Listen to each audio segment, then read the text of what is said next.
We cannot allow that. We've got to take to the streets. First and foremost, Elon Musk. Elon's the first government employee Democrats have ever won a fire.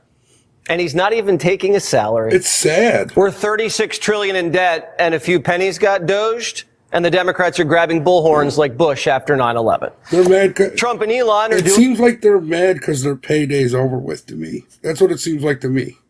doing what you do on the first day of prison. You find the baddest guy in the cell block, and you clock him in the face. DOGE froze a $40 billion deep state super PAC and put 10,000 bureaucrats on paid leave.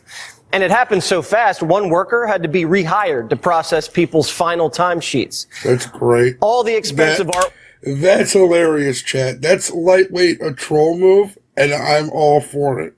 Work hanging in the agency headquarters has been taken down and sold at auction.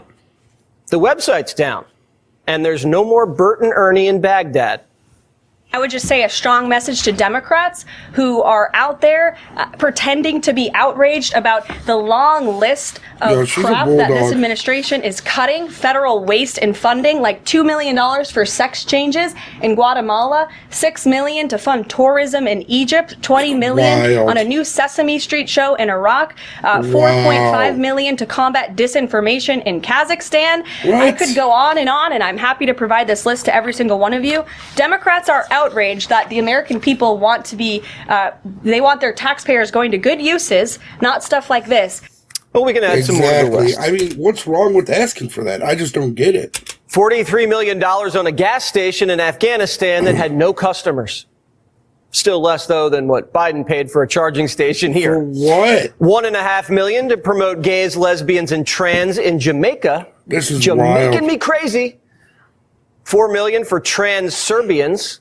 $5.5 million for gay rights in Uganda. Over $6 million for men who have sex with men in South Africa.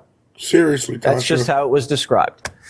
$17 million to promote inclusion in Vietnam. It's just probably another way of saying it went to trans. We carpet bombed them, and then we paid them to cross-dress.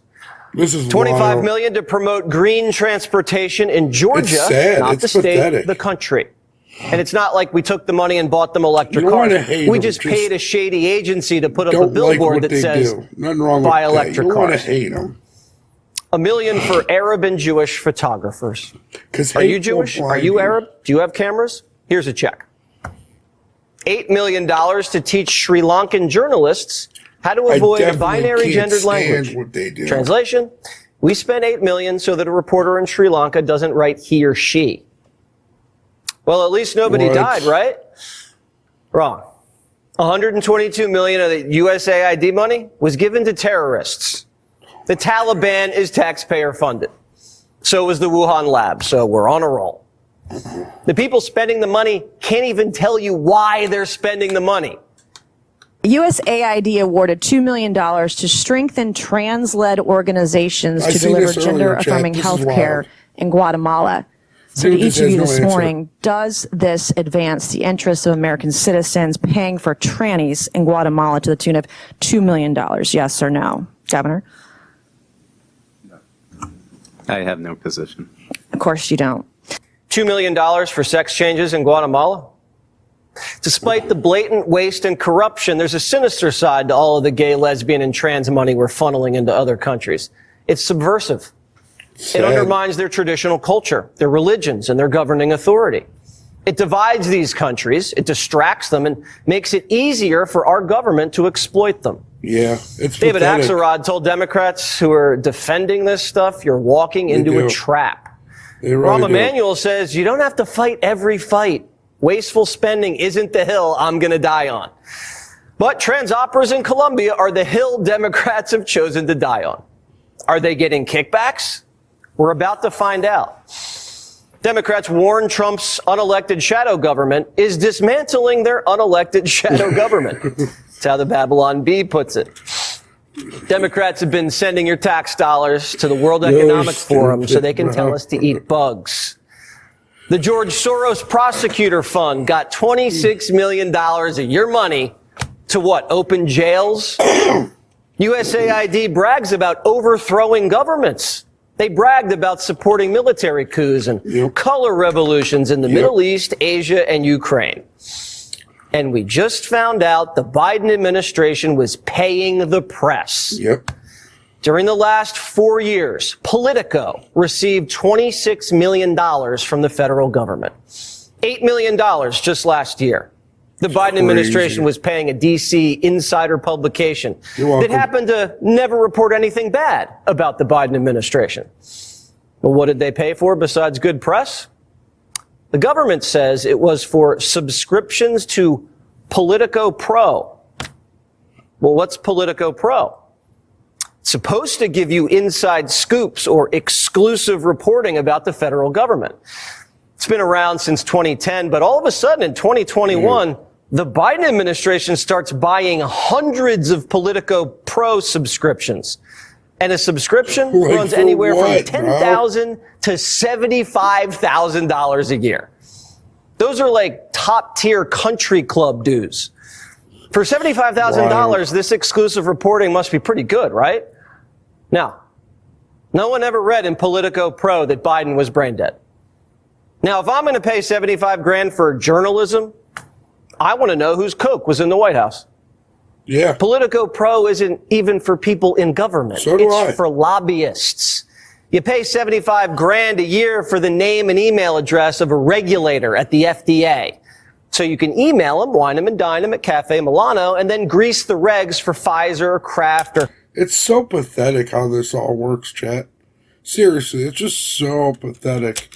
Whoever your client is. You find out when the farm bill's about to pass so you can send your lobbyists into the back room and write the bill. It's not for people in the government. What do people at the Department of Energy need to pay $75,000 for to find out what's going on in the Department of Energy? Mayorkas needs to know what's going on with the border bill. All he has to do is call Chuck Schumer. The phone call's free. This doesn't make any sense. It's just all it's called money laundering. That's what it is. They're laundering money to each other to get paid. They think everybody's stupid. The whole thing is a racket. This was a bailout. Biden's government didn't need this. It's a payoff product. Because when they started paying at Politico, they tanked the laptop. They covered up Biden's nap times. The USAID chief, Samantha Power, Politico wrote a puff piece about her, called her a celebrity. Have you ever heard of celebrity Samantha Power?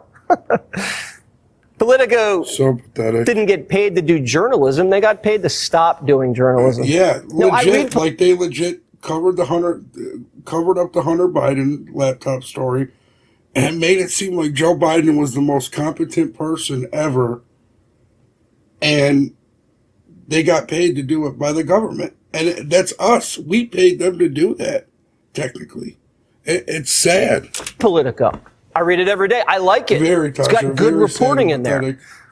But I'm not funneling $26 million of taxpayer money over there in exchange for good coverage.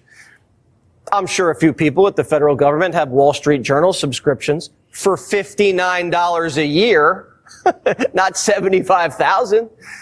Wow. And if you're trying to save a few dollars, share your password and logins with your staff. You don't get them all $75,000 a year subscriptions. Primetime reached out to Politico, and we didn't hear back. The White House says the government Monica. It's just paying journalists, that's getting doged.